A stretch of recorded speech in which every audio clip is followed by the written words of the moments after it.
Our next speaker is Dr. Kavita Rao. She is going to talk about how to choose a correct patient for refractive surgery. Thanks, Dr. Vavikar. My topic is choosing the right patient for refractive surgery. I have restricted the talk to choosing the right patient for corneal refractive surgery. LASIK and PRK are very easy surgeries, simple surgeries, easy to learn with good postoperative results. I think most of the ophthalmologists out here would be refractive surgeons because it's an easy surgery with gratifying results. More than half of the battle is actually won with good case selection. It is important knowing when not to operate and using the right technique for the right patient. If you don't want your post-LASIK patient reading like this, it's important that you choose the right patient. Let's look at age as a selection criteria. It's a very broad spectrum of age that we have now.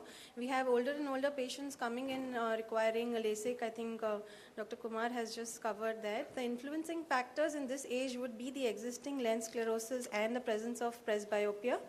I'd like to start with discussing this case. She was a 45-year-old female musician, a violinist from the United States whom I saw last week. She had a fairly good uncorrected visual acuity and a mostly myopic astigmatism with a presbyopic add of +1.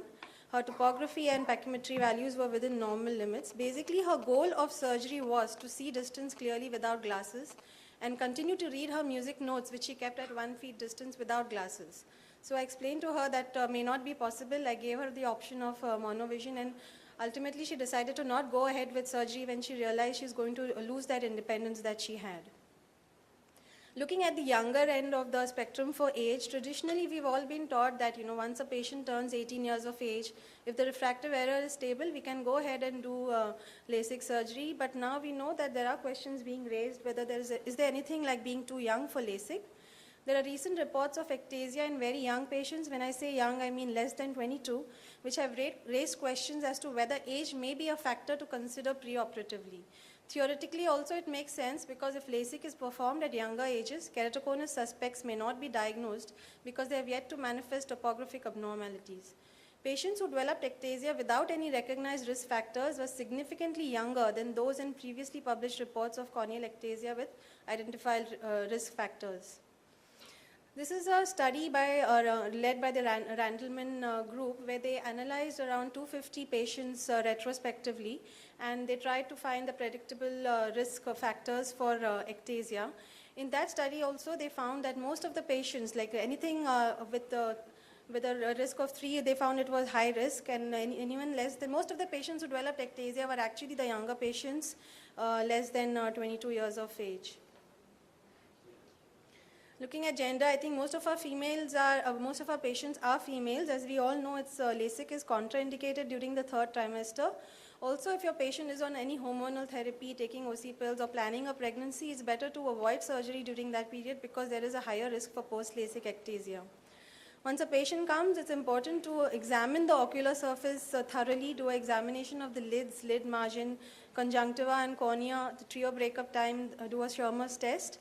In the lids, it's important to look at the anterior lid margin, look for any seborrheic or staphylococcal blepharitis, and posterior lid margin, look for meibomian gland disease, which could be rosacea or non-rosacea. Like I said, this is what you see in the anterior lid margin. The reason for showing this picture is because mostly the patient who may come with this would be asymptomatic. There would be very little conjunctival hyperemia. It's important to diagnose and treat this because this patient would be having an unstable tear film, which is not desirable, because as Dr. Shetty has been telling us, the tear film is the most important part of your optical system of the eye. Chronic, again, could be staphylococcal blepharitis. These patients could be asymptomatic. Please look at the lid margin carefully. Look for loss of cilia, crust on the lid margin. The corneal involvement could be marginal infiltrates of lectinules, again important to diagnose this before surgery. Posterior lid margin, look for brush marks, orifice metaplasia, and the meibomian gland status, again important to treat this because these patients could have corneal findings and an unstable tear film. These are patients with meibomian gland disease with peripheral corneal staining, important to treat all of this before surgery. Now, the only reason for showing this slide in pre-LASIK eval or choosing the right patient, because in this the diagnosis is very clear. It's a patient of rosacea. But if the patient comes with only ocular rosacea, the facial skin is mostly normal, you may miss the diagnosis. The patient would have only lid margin and corneal changes. Very important to diagnose this, because there has been found that because of unstable tear film and high inflammatory mediators, there is a high risk of ectasia in these patients. Very important to diagnose this and treat it. An unstable tear film is a clinical marker of altered tear composition. Look at your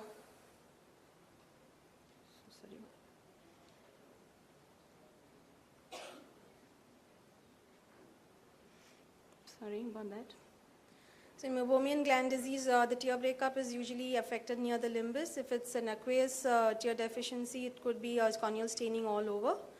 Looking at corneal topography while doing case selection for LASIK, most authors would recognize that preoperative topographic abnormalities are uniquely indicative of increased risk for post-LASIK ectasia. However, the definition of abnormal remains a source of great debate. We would all agree that early keratoconus, form frustae keratoconus, any asymmetric bow ties, inferior corneal steepening, increased posterior float values, bow tie patterns with skewed steep radial axis above and below the horizontal meridians would definitely constitute as abnormal corneal topography. Again, coming back to the Randleman score system, they found that when the inferior superior asymmetry in the cornea was more than 1 to 1.4 diopters, and also with FFKC, there is a high risk of ectasia. This was a patient, 24-year-old female with low myopic astigmatism with a very good corneal pachymetry. But if you see her corneal topography, there is an asymmetric bow tie, and which should serve as a warning signal for LASIK surgeon. The pentacam, as you can see, clearly shows high values on your posterior float. This is her right eye, and this is left eye. Since she was a young female, I chose to not go ahead with surgery for her. This is another patient, 25-year-old male. He had a refractive error of minus. Active surgery is to be avoided in patients with abnormal corneal topography, whatever may be the corneal thickness or the refractive error. Now, looking at corneal thickness, should preoperative thin corneas be considered an independent risk factor for post-LASIK ectasia, and what is the cutoff for thickness? Is it 480 microns? Let us just take a look at this. This is a study group by Dr. Culbertson. They are basically in favor of thin corneas. They say that thin corneas per se do not cause ectasia. And the rationale, if you use a femto-LASIK, the rationale is that they say if you use a femto-LASIK and 100 micron flap, even in a 450 micron thick cornea, you still have a bed of 350 in which you can adequately treat and not get ectasia.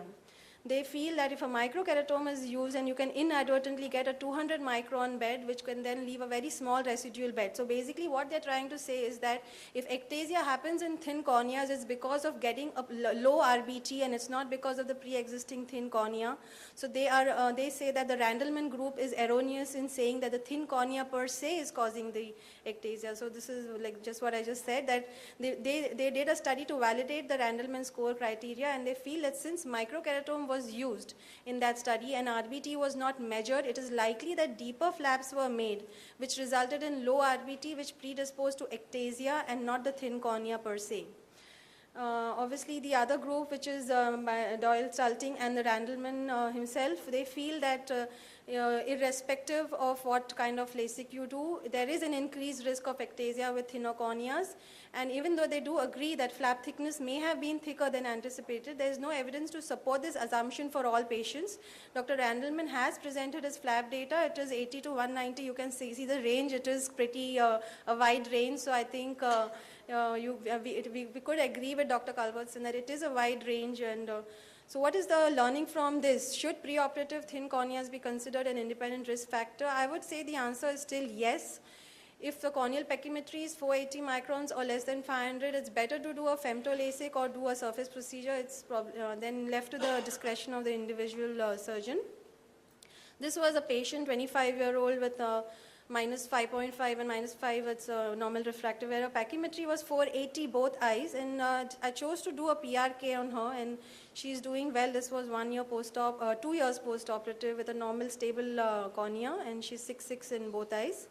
So coming back to the Randleman score, you can see that they have given your the cutoff as 480. Anything less than 480 is obviously not to be touched, and even with 480 to 5, anything less than 500, they say there is a low risk for corneal ectasia. So how do we go about? It's not moving. Yeah, so if the patient is 0 to 2, it's low risk. You can, that is looking at all those four parameters, then you can proceed with LASIK or surface procedure. If there is a moderate risk, please take special informed consent, especially for risk of ectasia. And if it's high risk, do not perform any corneal refractive surgery. Coming to the next group of patients, some patients who will come to you for LASIK who may have had prior refractive surgery. They could be post-RK patients or repeat LASIK. This was a patient, 43-year-old male with hyperopic astigmatism, normal pachymetries. As you can see, RK has been done many years ago. His pre-LASIK findings, topography is absolutely normal. It's a flat cornea. His corneal thickness was adequate. In fact, in all the zones, the corneal thickness is adequate. Hyperopic LASIK was then done elsewhere. You can see this is 1 year post LASIK. It's difficult to appreciate in the slit, but there is some thinning which is seen inferiorly.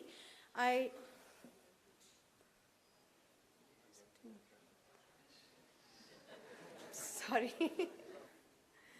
Yeah, so 1 year post LASIK, this patient then presented with a with progressive increase in refractive error and inferior corneal thinning. These are his topography maps which show inferior steepening. We also did a corneal ASOCT, but I don't have the maps. You just have to believe me when I say that there was inferior thinning. So this was the diagnosis of post LASIK ectasia. Now, the reason for showing this case was, I think per se there was nothing wrong with the case selection. There was the topography, the anterior AS pachymetry findings, everything was normal preoperatively. He still developed ectasia. So my question is probably Dr. Shetty can answer that. Maybe preoperatively a pentacam would have helped for posterior This is the RK patient, right? Yes, yes. See, RK patient, doing anything on an RK patient is a disaster.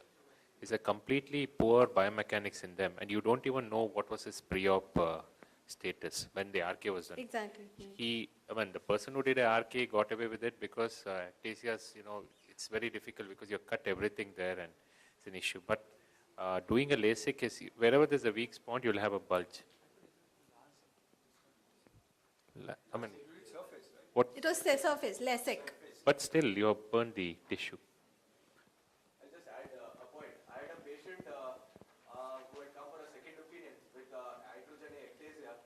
Preoperatively, everything was normal, even the pentacam was normal. But if you look on the OCT, the flap thickness was 200 plus. So what the important point is microkeratome. Sometimes we assume that it cuts 130 or 140 flap. On table, you should measure the residual bed before embarking on. So you're doing it as a routine practice, you measure RBT? What about you, Dr. Shetty? Kumar has an online proceeding. So I have an online pachymetry. So by default, we have a measurement in each and every case. Another thing, there is a printout which comes after the treatment is done, which actually mentions the depth of the flap, the etc., etc., etc. That's actually a legal document which will assist you if there's a problem at a later date. So it helps me in all the other different. Another way that online pachymetry helps brilliantly is most of us do not know when to change the blade. There are some centers who continue to use the blade 1 cut, the 2nd cut, and the 3rd cut, and the 4th cut, and we all know that the cut gets thinner and thinner. How thin are you really getting is what you're not knowing. So, you have to know your microkeratome, like you have to know your phaco machine. This is quite crucial. the other point I want to add is, you're talking about pachymetry. Now, are we talking about the thinnest point of the cornea? And which tool have you used for measuring the pachymetry? That's important. And the calibration of the equipment. Because a deviation of 10 microns or 20 microns makes a difference. And what tool are you using for measuring? Because the contact ultrasound or an OCT or a pentacam, or what are you using to measure? Are you asking, is that a question? Yeah, so because we are talking about the pachymetry. We actually routinely doing both. We do ultrasound as well as we do OCT pachymetry in everybody. in all patients. What about the thinnest point on the cornea? Are you taking that into account? Yes. That's the most important. Yeah.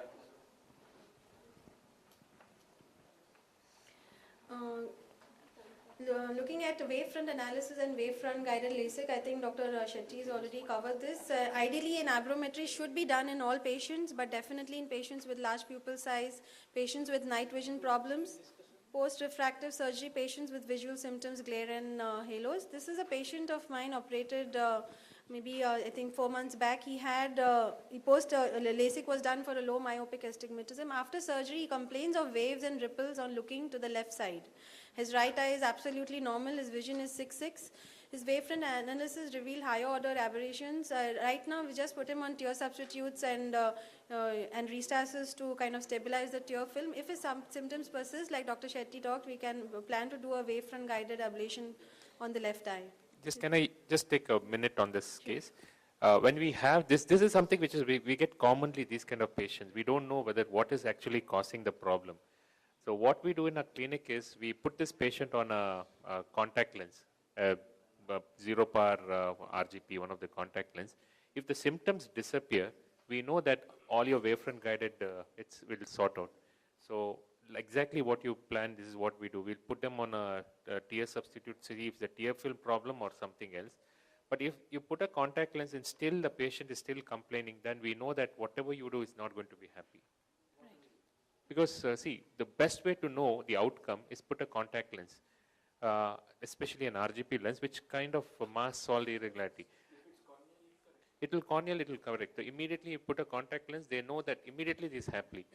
And this is something for the postgraduates also, that if you want to see which is an optical problem or problem something else, the best way to know is put a contact lens and ask them whether he has the problem which is still persisting or it's disappeared. If it disappears, then we know it's optical.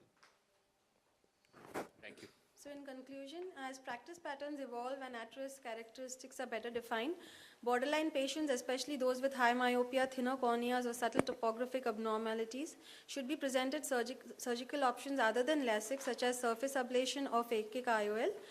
Understanding patients' needs and expectations from surgery and counseling them regarding what to expect post-surgery is very important. And a good case selection leads to a happy patient and happy surgeon both. Thank you very much. If the patient has a PACI of 450, everything else is normal, and patient we have to treat only -2, you will still not do it? No, I would not do it. Fine. What about the risk of haze when you are treating more than 5 or 6 diopters, surface ablation? Usually I'm using mitomycin and I'm restricting it to 6 diopters, not any more than that. Yeah. When I use mitomycin, I haven't seen haze in a single patient. No, yeah, beyond 6 it becomes Beyond really 6, unpredictable. That is what the point is. And now going back to that patient, the RMS of 0.4 More than is 0.4. more than 0.4 is, but it's quite okay. I don't think that is the cause of his problem. Sir, but I think she has to see what is the major aberration in them. See, you may have, and sometimes we see an RMS of 0.20, patient is not happy. The complete 0.0 is taken up by one of those trefoils. Trefoil on the cornea is trefoil on the lens shows early change. Trefoil on the cornea is something which the patient just cannot tolerate. Patient can tolerate all kinds of coma, they can tolerate spherical aberration. So if you see even a small amount of trefoil induced by whatever it is, that is one of the earliest, if you go back and see your patient, if he has one of those, not the regular ones, one of those rare aberrations on your cornea which is causing it, then they may have an issue. I just wanted to bring those points only forward. We'll start with the discussion. We are 45 minutes behind schedule. Only 10 minutes for discussion. Come, please come. Dr. Kavita, you are also supposed to be here. The only thing, this is my last point on that, is I'm very, very careful on doing a LASIK, a suspect on a patient who's a female, because LASIK on a female, unmarried, not finished a family and all that, is a high risk when you see a topography which is irregular. Yeah. Ebner Sperl in his work, the same group people who got the cross-linking from his work has proved that estrogen is one of the major factors of ectasia. The females are 8 times more prone for ectasia than males. So if you are looking at this is in my practice, when I see a patient, female, young female, and if I feel that the topographies are not very nice, what I would do, I would probably do a surface ablation on them rather than doing a LASIK. Yeah, very good. That brings one more point. You said third trimester of pregnancy. I think during whole of pregnancy and breastfeeding, nursing of the baby, LASIK should be avoided. Come to the dais. Differentiating risk in keratoconus or form frustrated keratoconus and taking special consent. I just want to poll. Using whatever tools you have at your clinic, you decide whether there is a risk of ectasia or not. And if there is ectasia, if you think there is, you don't proceed with it. Or any corneal procedure. I don't think special consent in form frustrated keratoconus is going to help you medically. I No, think it's important. sir, it's not from prostate. But if you think there is risk of ectasia, do you think special consent medical legally would help you? Be right, the consent of ectasia is written in all of form. Every single form, it's not special, it's routine consent. Yeah, Dr. Sujal, Dr. Kumar, Dr. Rohit, please come on the dais.